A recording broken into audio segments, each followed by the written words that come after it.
एक नया स्वरूप आपके अंदर से जागृत होता है। जैसे कमल का फूल जो कीचड़ों में उगता है और सुरभित कर देता है सारे उस जगह को, इसी प्रकार आपका व्यक्तित्व हो जाता है। यह आपके अंदर सब निहित है, आपके अंदर सब ये चीज़ें हैं। इसको प्राप्त करने के लिए सिर्फ आपके अंदर शुद्ध इच्छा चाहिए। जब आप इस शुद्ध इच्छा को करें कि हमें भी यही चीज़ प्राप्त करनी जो हमारे अंदर अपनी है, उसे हमें प्राप्त करना है, तो ये सब घटित होता है। ये चित्त इतना आलोकित हो जाता है कि जहाँ आपका चित्त जाएगा वहाँ कार्यान्वित होता है। जहाँ आप देखेंगे वहीं वो होगा। जैसे आप टेलीविज़न देख रहे हैं, तो मान लीजिए टेलीविज़न में कोई व्यक्ति कुछ कह रहा है, वो कह रहा है, पर उसका कहना कोई असर नहीं रखता, उसका कोई परिणाम नहीं होता, आप देख रहे हैं। लेकिन अगर आपका चित्त कहीं जाए तो वो जहाँ जाएगा वहाँ कार्यान्वित होगा, वहाँ कार्य करेगा। और आप आश्चर्य करेंगे कैसे हो गया, इतने जल्दी कैसे घटित हो गया। क्योंकि ये जो सर्व में बसी हुई अणु परमाणु में बसी हुई ये जो शक्ति है, ये सब सोचती है, समझती है, और सबसे बड़ी बात है कि ये आपको प्यार करती है।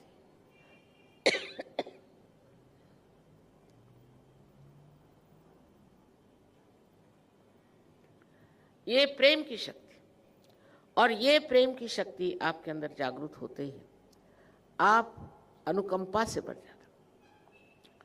इसकी बात अनेकों ने की कि आपके अंदर अनुकंपा लाई, लेकिन ऐसे कहने से किसी के अंदर अनुकंपा नहीं आती, कुछ भी कहने से नहीं आती। उल्टे मैंने देखा है कि बहुत से लोग जो बहुत ज़्यादा तप जप करते हैं और बहुत ज़्यादा धार्मिक बनते हैं, बड़े गुस्सैल होते हैं, उनमें बड़ा क्रोध होता है, उनसे दूर ही रहना चाहिए।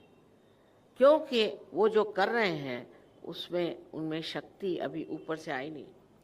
जैसे समझ लीजिए कि एक टेलीफोन है और उसे हम घुमा रहे हैं खूब, वो टेलीफोन ही खराब हो जाएगा। अगर उसका कनेक्शन ही नहीं तो आप टेलीफोन किसे कर रहे हो। इसी प्रकार हमारे सारे ही कार्यों में कोई मतलब नहीं रह जाता। जैसे कि ये एक इंस्ट्रूमेंट है और इसका संबंध अगर मेन से नहीं हो तो इसका कोई उपयोग नहीं, इसका कोई अर्थ नहीं। इसी प्रकार हमारे भी जीवन का कोई अर्थ नहीं निकलता। जब हमारे जीवन का कोई अर्थ ही नहीं निकलता है तो हम चाहे जो कर लें। इस देश में कम से कम परंपरागत हम लोग धार्मिक, इस देश में हम लोग समझते भी हैं कि हमें आत्म साक्षात्कार पाना ज़रूरी। हमारे अंदर बहुत सी बातें ऐसी हैं जो हमें एक मार्ग में, एक सूत्र में बांधती है।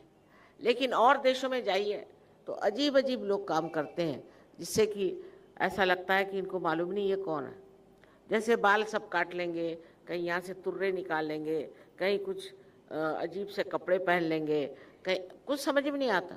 औरतें आदमी जैसे कपड़े पहनेंगे, आदमी औरतों जैसे कपड़े पहनेंगे। वो सोचते हैं ये सब करने से वो कोई विशेष हो जाएगी। उससे कोई विशेष क्या होना है, ये तो सिर्फ पागलपन है। और वो भी ऐसा पागलपन कि अब क्या करें और कैसे अपने को स्थापित करें कि हम कोई चीज़ है। यहाँ तक है कि जो देश बहुत समृद्ध है, ऐसे देश जो कि हम कहते हैं स्वीडन है, स्विट्ज़रलैंड है और इस तरह के जो देश हैं, वहाँ के जो जवान लोग हैं, जवान क्या 40-40 साल के तक लोग वहाँ पर आत्महत्या कर रहे हैं। इतना पैसा है, सब कुछ है, आप आत्महत्या क्यों कर रहे हैं। वहाँ से लोग आते हैं कभी कभी लंदन में मुझे मिलने, तो मुझे कह ले माँ ये बताओ कि हमारा मन करता है हम आत्महत्या करें। हमने कहा क्यों। कह ले जीना किस चीज़ के लिए, हमें क्या करना है, जी करके क्या करना है।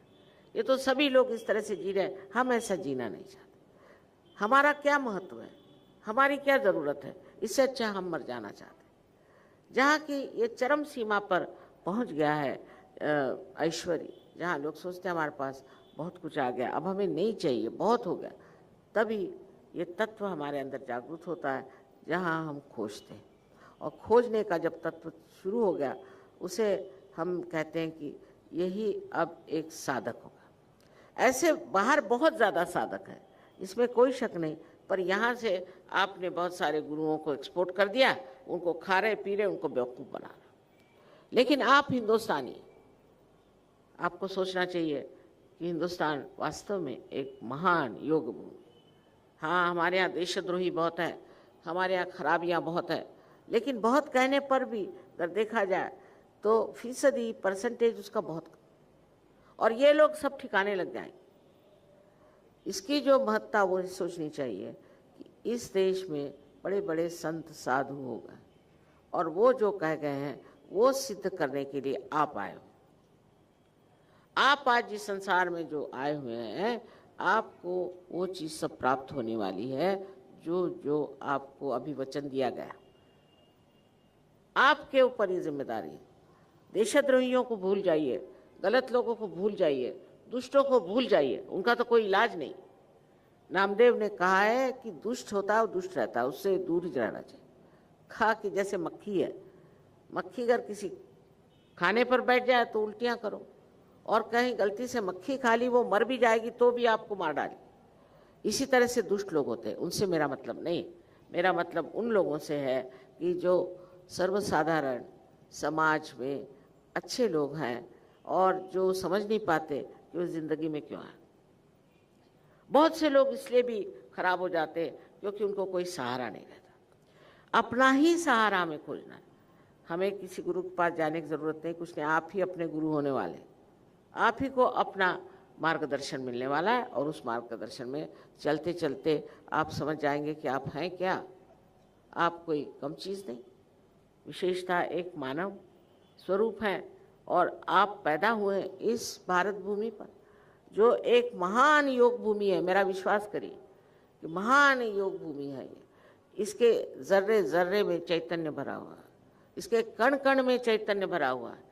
और जब आप जागरूक हो जाएंगे तो आप समझ जाएंगे कि आज जिस पृथ्वी पर आप बैठे हैं, ये पृथ्वी कितनी महान है, और इस महानता के जो आप एक उसमें नागरिक हो गए हैं, इसका कारण आपने भी कुछ बहुत पुण्य कर्म किए हैं, नहीं तो यहाँ जन्म होना आसान है। उसी वक्त परीक्षा के लिए भी बहुत से दुष्ट लोग भी पैदा होते हैं, कोई हर्ज नहीं। जितने भी दुष्ट आ जाएं, जब आप जागरूक हो जाएंगे तो उनकी दुष्टता ही सामने नजर आ जाएगी, वही दुनिया के सामने गिर जाएंगे। ये बड़ी बड़ी बातें नहीं है, ये असलियत है, और ये सब कुछ आपके अंदर है। आप कहेंगे कि माँ आप तो बड़ी अजब बातें कर रही हैं। सारी दुनिया ही अजब हो जाती है जब आप एक बार आत्मदर्शन पा लेते हैं। सारे संतों को आप समझ लेंगे, सारी जो बड़ी बड़ी बातें आपने सुनी हैं और देखी हैं और पढ़ी है, वो सारे नज़र आने लग जाएगा। अभी तक तो आप सिर्फ शब्दों के जालों में फंसे हो। एक तरह का ऐसा व्यक्तित्व आपका बन जाएगा कि दुनिया देखकर हैरान होगी कि अरे ये तो कल का वो, आज इसको क्या हो। ये जो अनुकंपा है, इसका आज तक किसी ने उपयोग ही नहीं किया। इस शक्ति को किसी ने इस्तेमाल ही नहीं किया। आज तक प्रेम की शक्ति किसी ने इस्तेमाल नहीं करी। कुछ ना कुछ भेद करने की शक्ति कि चलो कुछ नहीं तो तुम ये अलग हो, तुम अलग हो, तुम इनसे लड़ो, तुम उनसे लड़ो। पर प्रेम की शक्ति में सबसे बड़ी बात यह है कि आप सब एकजुट एक साथ बन जाते हैं। आज आप जानते हैं कि सहयोग 65 देशों में बहुत ज़ोरों में चल रहा है, और पता नहीं है तो लोग कह रहे हैं कि इससे बहुत ज़्यादा देश है, लेकिन जो बहुत ज़ोरों में सहयोग चल रहा है 65 देश है। और इन 65 देश के हर एक सहयोगी आपके अपने नज़दीकी है। जैसे ज्ञानदेव ने कहा है, तेची सोएरी को होती, वही आपके रिश्तेदार हो जाएंगे, और आप हैरान हो जाएंगे कि कहाँ से सब जुट गए मेरे, ये सब मेरे रिश्तेदार कहाँ से जुट गए। जो असली रिश्तेदार, उनको आपके प्रॉपर्टी से मतलब नहीं, आपके पर्स से मतलब नहीं, सिर्फ आपके प्यार से मतलब। इस प्यार की दुनिया में उतरना ही बहुत जरूरी। जब तक इस प्यार की दुनिया को नहीं जानेगा, आप अपना भी महत्व नहीं समझ सकते कि आप कितने महान हैं। इस प्यार की जो शक्ति है, उससे आप सारे संसार को समेट सकते हैं, क्योंकि आपके अंदर एक नई चेतना जागृत होती है, और उस चेतना को हम सामूहिक चेतना कहते हैं, कलेक्टिव कॉन्शियसनेस, जिससे कि आप दूसरों को महसूस कर सकते। जैसे कोई आदमी आपके सामने आ जाए, वो तबीयत, अभी जैसे ये महाशय आए थे, फ़ौरन मैं समझ गई इनको क्या तकलीफ, पर वो मचलने लग गए, आफत करने लग गए, नाटक करने, कोई ज़रूरत नहीं। मैं समझ गई इनको क्या तकलीफ है, और वो तकलीफ ठीक हो सकती है यहाँ मचलने से नहीं, सहयोग करने से। सहयोग करें तो उनकी तकलीफें सारी दूर हो जाए। लेकिन वो यहाँ नाटक करने आए थे, करने दें, लेकिन उससे कोई फ़ायदा नहीं होगा। फ़ायदा होगा जब आपकी कुंडलिनी जागृत हो करके आपको इस परम शक्ति से एकाकारिता दे। मेरी बातचीत भाषण से भी फर्क नहीं पड़ेगा, फर्क पड़ेगा सिर्फ इस घटना से। इसको एक्चुअलाइजेशन कहिए, इसका साक्षात होना चाहिए। जब इसका साक्षात होगा तभी आपको अपना भी साक्षात होगा और आप समझ लेंगे कि आपको मैं जो बात बता रही हूँ वो एकदम बिल्कुल सत्य है।